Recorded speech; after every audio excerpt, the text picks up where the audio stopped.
Welcome back. We're now going to take you to our person of interest. Here on the show, we often focus on the latest technological advances, medical breakthroughs, but there's a 5,000-year-old science that's quietly but powerfully influencing the way that we think about health and well-being. We're talking about Ayurveda. Now, it's fascinating to think that long before modern medicine was even a concept, ancient practitioners were already prescribing detailed diets, herbal remedies, lifestyle practices, all tailored to individual needs, what we now call personalized medicine. So, how does Ayurveda fit into our modern lives? How can it help us navigate the complexities of today's world while staying true to its own ancient roots? And what does the future hold for this timeless practice that we in India are so used to hearing about? To answer these questions and more, we are thrilled to welcome onto the show Dr. Monica Sood. Dr. Sood began her journey into Ayurveda at the age of 5. She learned the wisdom of this ancient practice from her grandfather. Today, she successfully has expanded her mission to over 40 countries across the world. This is through Navjeevan Health Services. Now, there is an increased interest across the world in the role that Ayurveda can play. And there is this question about whether or not it can play a role in curing serious diseases like cancer. Some experts continue to argue that scientific studies are still needed to understand whether Ayurveda works and where it works in the treatment protocol for serious diseases. Dr. Monica is at the forefront of this movement. She says her team has developed groundbreaking treatments for cancer, demonstrating the ancient practices and saying that they can have an impact on modern day challenges. We thought we should bring her on the show to understand more. Dr. Monica, thank you so much for joining us. Dr. Monica, before we get into it, just tell us, your journey with Ayurveda began at the age of 5. How did those early experiences shape your understanding of this ancient practice? Well, at the age of 5, everybody must be thinking that how a child of 5 years old can get acquainted to Ayurveda. But I had a legacy of Ayurveda in my family. So Navjeevan was, of course, started by my grandfather during the British colonial rule. And looking towards him and his effective works, I got acquainted to Ayurveda quite closely. I saw the manufacturing, but I still found during those times I was able to understand that there are many more things which we can add to Ayurveda. I believe that maybe I was gifted in a way, or I was so much into Ayurveda along with my family that I used to understand every bit and pieces of it. So, as far as my passion is concerned, I grew with it. It was my baby. And in fact, I would say rather it nurtured me to a woman. And as far as Ayurveda is concerned, it has such a huge scope domestically and globally that right from the beginning, I believe that we can do much, much about it. And it is one healing practice which can actually do wonders in healing lives and giving treatments to people around the world. Doctor, you've successfully expanded your health services, Navjeevan Health Services, to 40 countries. Tell us a little bit about what it looks like to take Ayurveda global. We know that there are several people across the world right now who are doing similar work, making Ayurveda something that is known worldwide. What has that been like? Well, I was just 18 years old and a higher secondary school pass out when I took over this company as a CEO. I had no degrees of MBA or any business management with me. I was just a 12th pass. At that time, dealing globally with so many people was, of course, a challenge for me. When I took over this company, I underwent a lot of challenges, like, first of all, psychological challenges, which I had to, face. Then monetary and legal aspects also in this company. Besides that, convincing the clients around the world and not having enough knowledge about administration except Ayurveda was my core knowledge, which I had learned right from my childhood. Except that, without having any knowledge of administration, I took this responsibility. This was the biggest challenge. But Very later on, while the journey went, along the journey, what happened that I took it as a challenge. I never gave up on this.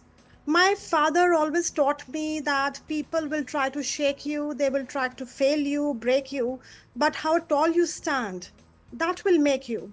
So I implemented this quote on myself at that time. I came out to be resilient, taking out, I gave my full dedication to Navjeevan.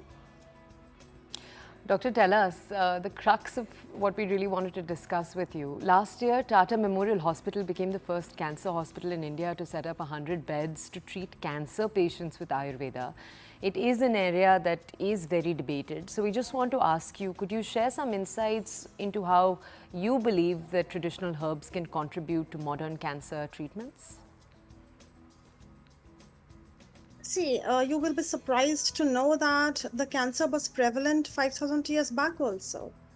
It has been mentioned in our Shastras, in our Vedas, that the similar diseases like Granthi and Aburda, which has been mentioned in our Shastras, that cancer was there and the treatments are very well mentioned there as well for cancer.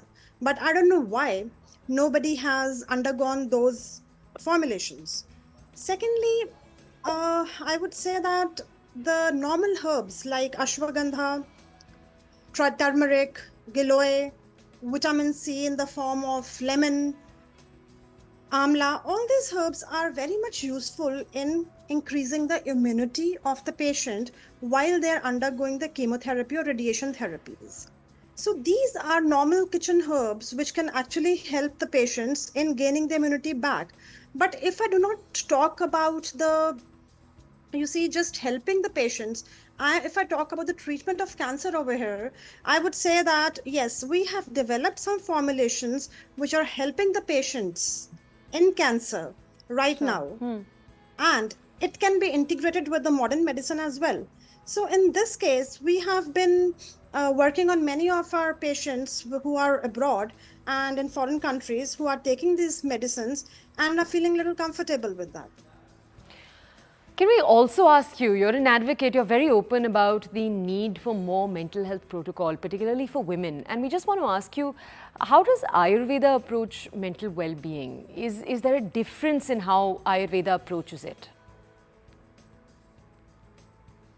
See, I would say that we are females and females are always born with the innate energy in them to deal the challenges and a kind of nature a woman has to help people and an affectionate balance she creates in her family and in the society also.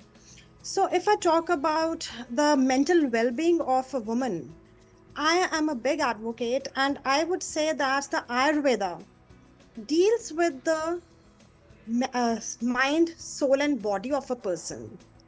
And women who are actually working around Ayurveda in their daily lives, because they are the ones whom we call Annapurnas. They are the ones who actually take the hold of kitchen. And Ayurveda starts from there.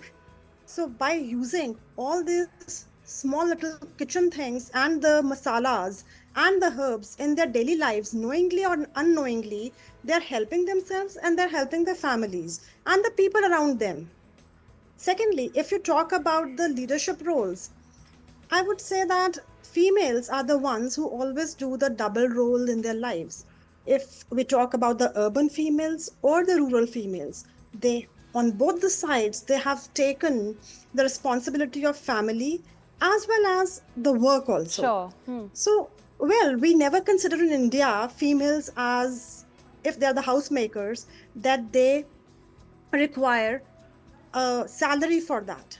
But if we talk about the first world countries, they have seen that the females do require the salary if they are managing their homes also.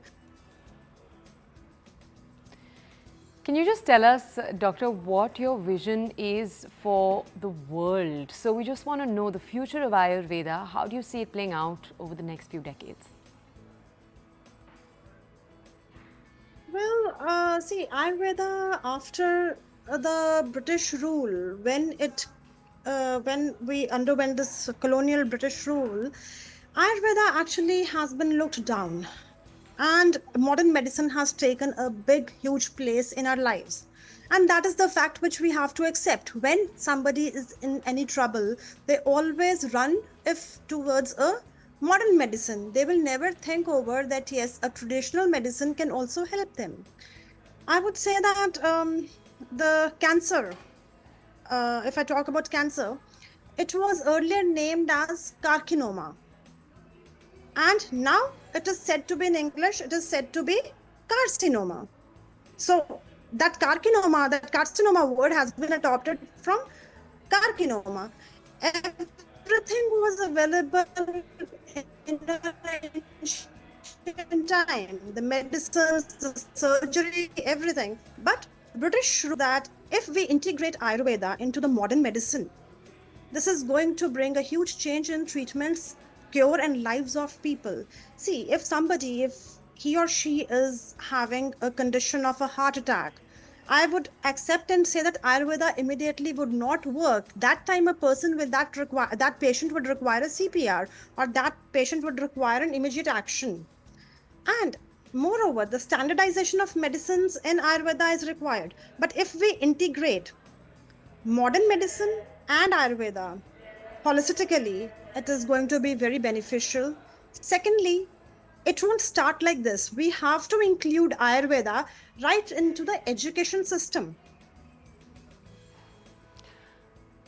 Dr. Sood, thank you for providing us with all of your insights, for joining us early in the morning here on the show.